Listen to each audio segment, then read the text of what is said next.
Noong panahong siya'y hari, masiglang kanyang pagbati.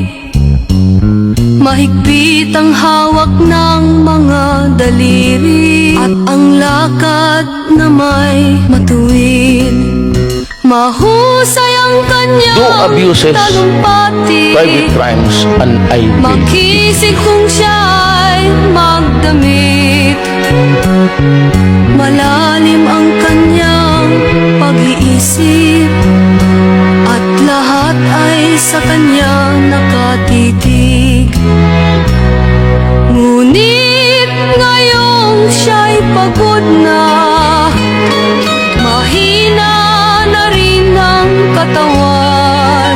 Ang unang tanong sa umaga, Today is March ang 28, kanyang nagawa 1945. sa paglipas ng in the siyam na of later